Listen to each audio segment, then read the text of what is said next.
what are like a few things that families could do to like integrate a little bit of a more holistic approach into their mental health, whether it's just day-to-day stress or they have someone who's really struggling in their home? Like, what are a few things that they could do that could just help whatever it is that they're already doing?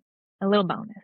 One thing I would say is I think the language that we use really does matter. And Mm, always with our kids, right? The language we use is going to shape their identities, which is tricky as a parent. It's another thing that can be really difficult because if you have, especially like a neurodivergent child, a highly sensitive child, they pick up on a lot of things that we don't say as true statements, or they pick up on a lot of things that we do say in negative ways. And so being supportive with the language as much as we possibly can is huge, and understanding for you yourself as a parent and for your children, God didn't design you with a body that is completely broken without. Now we do live in a broken world, but when he designed the human body at creation, he said that it was very good, and he gave us a lot of support internally inside our body to help to alert us to stress. So understanding that not every symptom needs to be pathologized.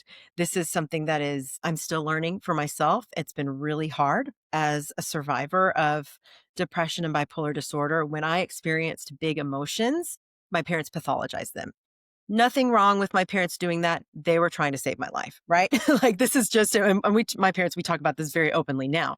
They read my book, all of that. But any little shift in emotion for me was like, "Ooh, does she need a medication change? mm, Do we need to go back to do we need a new diagnosis? Do we" Not everything needs to be pathologized because we serve a God of many emotions. Jesus experienced so many incredible human emotions being fully God, fully man, right? During his time on this earth, he was so extremely stressed out in the garden that he physically, his physical body experienced a physical manifestation of stress by sweating blood. He experienced the emotion of anger at the temple, when and the money lenders were doing all those, they were selling things at the temple, all that stuff. He experienced anger. He experienced deep sadness and grief, even though he rose Lazarus from the dead anyway. Right after that, he still allowed himself to grieve. And that's what speaks to me, is showing how Jesus expressed emotions in so many ways. I think as parents, we get a little concerned when our kids have too many emotions still. Still to this day, I do as well, because what am I on the lookout for? I'm on the lookout for if any of my kids are gonna have my symptoms, because I don't want them to have my life. And as my husband reminds me, "Why don't you want them to have your life? Look what has come from this." It has not been all bad, but I don't want them to have to go through the pain that I've gone through.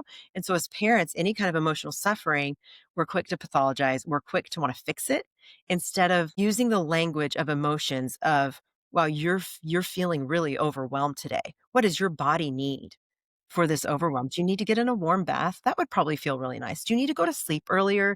Do you need to cuddle with your blanket or your stuffy and sit on the couch with me and we can watch a movie together? It sounds like you're feeling overwhelmed. It sounds like you're anxious. Do you know what anxiety is? We could talk about this. It's just an alert that your body is giving you when things don't feel right. Maybe things don't feel right for you today, and that's okay." So I think giving that language is really important. I do think, supporting blood sugar is something that I'm always gonna be. I'm working on my second book right now that is all mental health nutrition based, and that's a big part of it, is making sure that every meal that we are eating contains protein, fat, and fiber in order to mm. help support that blood sugar regulation, because if your body is experiencing extreme fluctuations, highs and lows, it feels like panic, it feels like anxiety, it doesn't feel safe for the body. So one way that we can create safety for our kids is just making sure that they're eating a wide variety of foods. They're eating their veggies, they're eating some protein. Maybe you have some meat sticks on hand for meltdowns. It really does work. It works for my family. So that those two things, the language, I think supporting blood sugar through nutrients, getting those nutrients in can be really helpful. Those are two I'm trying to have a condensed version here, but I talk about that quite a bit in my book as well. Especially the emotions. I talk about that a lot because that is very Yeah. personal to me.